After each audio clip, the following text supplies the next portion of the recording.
सहन करायला शिका, आपल्या डोळ्यासमोर अन्याय होत असतात असं सुप्रिया सुळेंनी म्हटलं। आपली बाजू किती खरी असली तरी अन्याय होत असतो असं सुप्रिया सुळेंचं म्हणणं आहे। एनसीपीच्या वर्धापन दिनी सुप्रिया सुळेंनी व्हॉट्सअप स्टेटस ठेवलेला आहे। काही गोष्टी आपल्या हातामध्ये नसतात तेव्हा घट्ट व्हायचं, सहन करायचं असं सुप्रिया सुळेंनी म्हटलंय।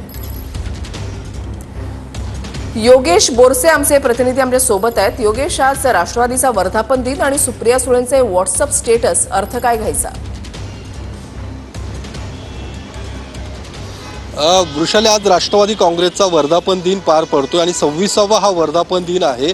शरद पवार गटाचा जो वर्धापन दिन आहे तो अर्थात बालगंधर्व रंगमंदिरात पार पडणार आहे आणि याच वर्धापन दिनाच्या पूर्वसंध्येला अर्थात काल रात्री सुप्रिया सुळे यांचं व्हॉट्सअप स्टेटस जे आहे ते अर्थात सहन करायला शिक, आपल्या डोळ्यासमोर अन्याय होत असतो आणि अन्याय सहन करता आला पाहिजे अशा पद्धतीचं एक व्हॉट्सअप स्टेटस आहे।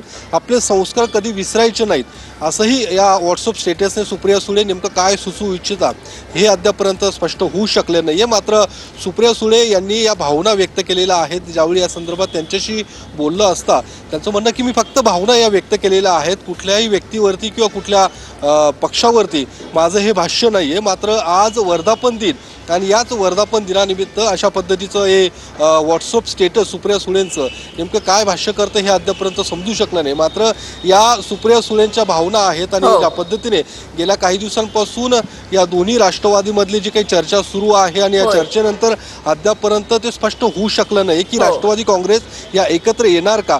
आज कदाचित या संदर्भातला पडदा पडू शकतो किंवा या संदर्भातलं स्पष्टता येऊ शकते। मात्र याच वर्धापन दिनाच्या पूर्वसंध्येला अशा पद्धतीचं व्हॉट्सअप स्टेटस आणि सुप्रिया सुळे काहीतरी खरं तर सांगू इच्छितात, मात्र स्पष्टपणे त्या या ठिकाणी सांगताना दिसत नाहीये। त्यांच्या त्या भावना या वर्धापन दिनानिमित्त खरं तर दिनाच्या दिवशी व्यक्त होताना आपल्याला पाहायला मिळतात। धन्यवाद योगेश दिलेल्या सविस्तर माहितीसाठी।